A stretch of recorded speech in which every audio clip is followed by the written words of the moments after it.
मौतों के लिए जिम्मेदार मोदी सरकार इस्तीफा दो। प्रवासी मजदूरों की मौतों के लिए जिम्मेदार मोदी सरकार इस्तीफा दो। अर्थव्यवस्था को तबाह करने वाली मोदी सरकार इस्तीफा दो। इंकलाब जिंदाबाद जिंदाबाद जिंदाबाद। गरीबों के साथ विश्वासघात करने वाली मोदी सरकार इस्तीफा दो। सभी कमजोर तबके को लॉकडाउन के लिए 10,000 रुपए भत्ता दो। सभी गरीब परिवारों को प्रति महीना 10,000 रुपए लॉकडाउन भत्ता दो। इंकलाब जिंदाबाद जिंदाबाद जिंदाबाद। पूरे देश के अंदर प्रवासी मजदूरों की मौतों के लिए जिम्मेदार मोदी सरकार इस्तीफा दो।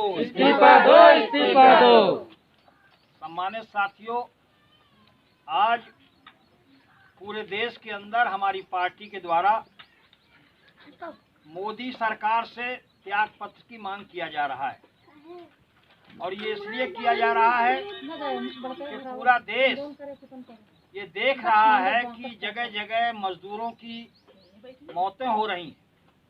कारण साफ है कि मोदी सरकार को जो काम करना चाहिए था, लॉकडाउन अगर किया था तो लॉकडाउन के पहले कम से कम 1 सप्ताह का समय देकर के लोगों को अपने अपने घरों पर पहुंचने का मौका देना चाहिए था।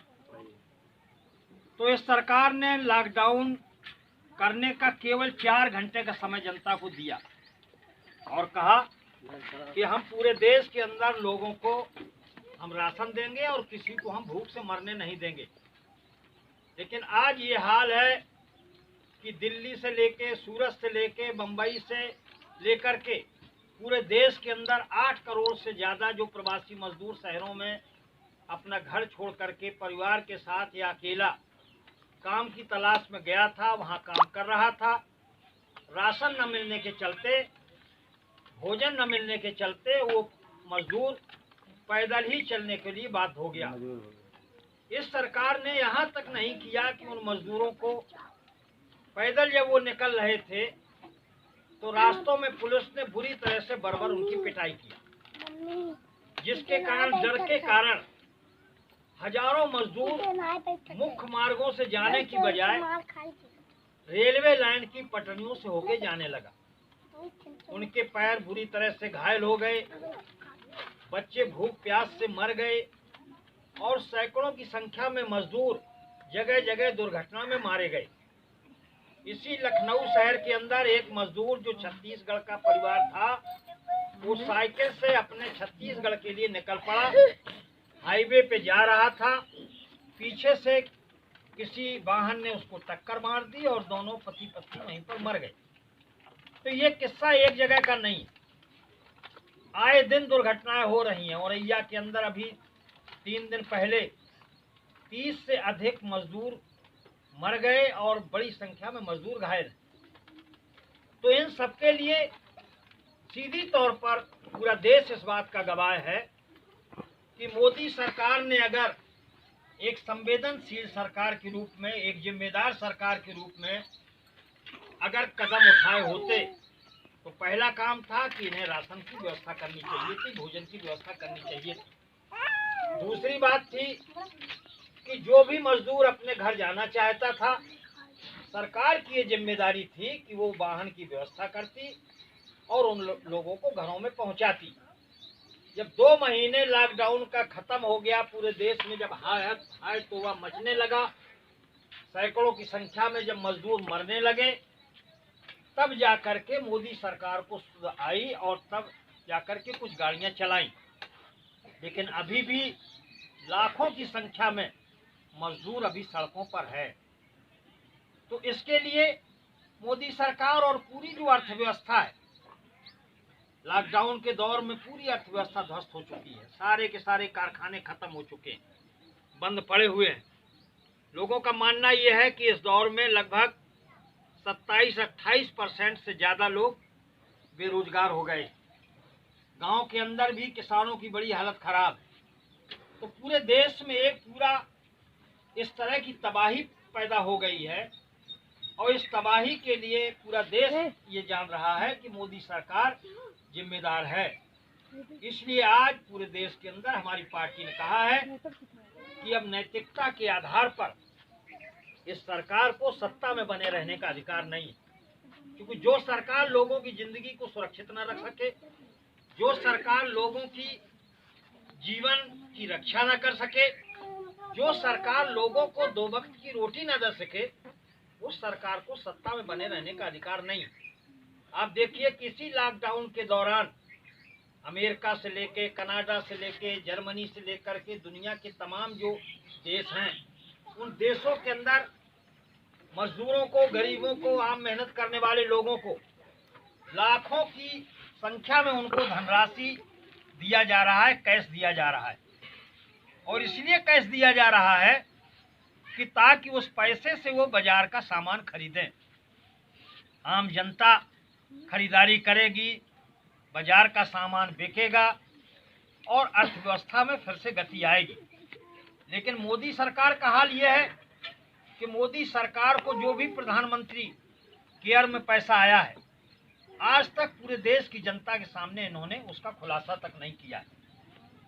पूरे देश के अंदर सारे अर्थशास्त्री ये कह रहे हैं कि भारतवर्ष के अंदर अगर ये 65,000 करोड़ रुपया जनता के निचले हिस्से के ऊपर, कमजोर तबके के ऊपर ये खर्च करें, यानी एक परिवार को 7,000 से लेकर के 10,000 रुपये महीना के हिसाब से उनको कैश दें, तो फिर से हम पूरे देश की अर्थव्यवस्था को पटरी पे ला सकते हैं। लोगों की भूख से जो मौतें हुई हैं, लोग जो तबाह हैं, उस तबाही को रोका जा सकता है। लेकिन मोदी सरकार है कर्जा बांट रही, राहत पैकेज के नाम पर इसने पूरे देश को छला है। कह रही है कि 20 लाख करोड़ रुपया का हमने पैकेज दिया है, जबकि पैकेज ये केवल धोखा है। जब पिछला बजट आया था, उस बजट से लेकर के अभी तक जो भी सरकार ने खर्च किया है, वो सारा पैसा इसने पैकेज में जोड़ दिया है और आम जनता के लिए कहीं कुछ पैकेज में नहीं है।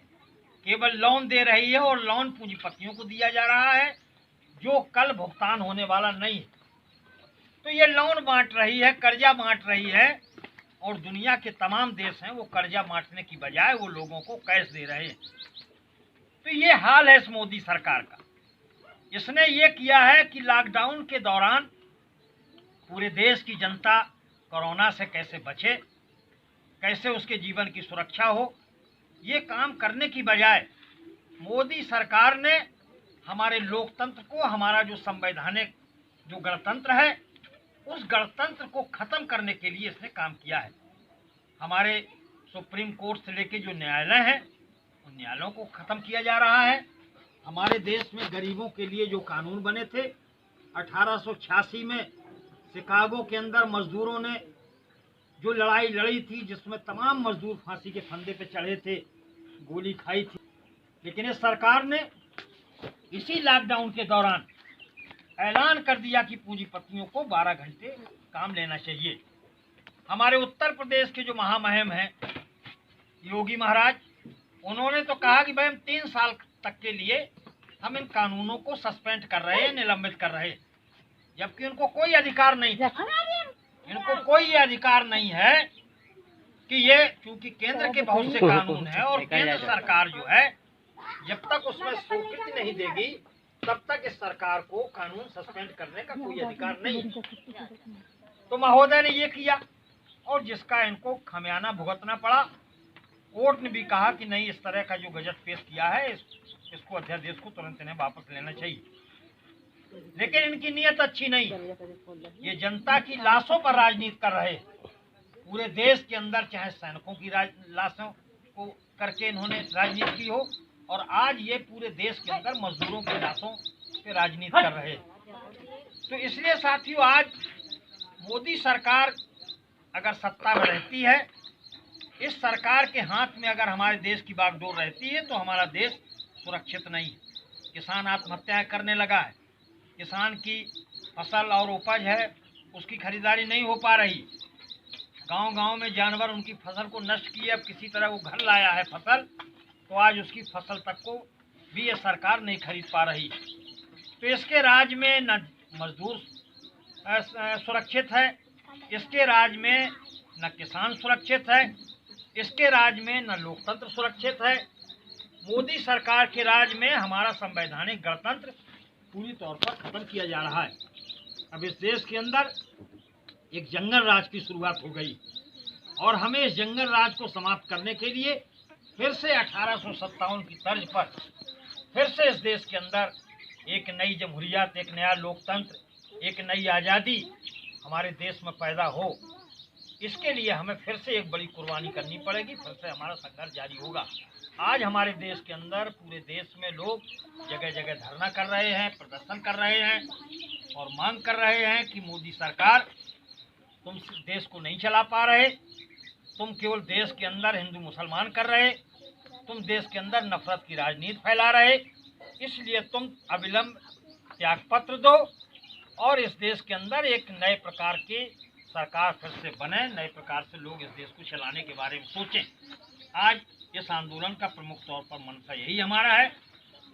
इस आंदोलन के बाद अगर ये सरकार त्यागपत्र नहीं देगी तो हम आगे चल के अपने आंदोलन को एक नई दिशा देंगे।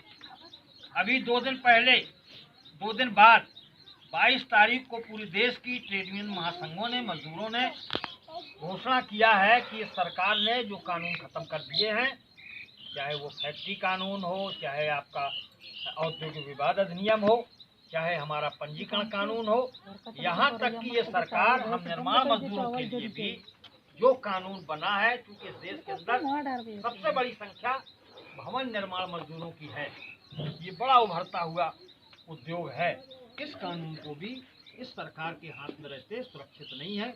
इसलिए हम पुनः मांग करते हैं कि मोदी सरकार इस्तीफा दे और अन्यथा इस देश की जनता आगामी दिनों में सड़कों पर उतरेगी। इन्हीं बातों के साथ हम आप सब लोगों को धन्यवाद देते हैं और आप सब लोगों से अपील करते हैं कि एक बड़ी लड़ाई की तैयारी किया जाए। इस देश को बचाना है, लोकतंत्र को बचाना है, हमें लोगों के जीवन को बचाना है, तो हमें एक नए प्रकार का संघर्ष में जाना होगा। इंकलाब जिंदाबाद। आप सब लोगों को लाल सलाम।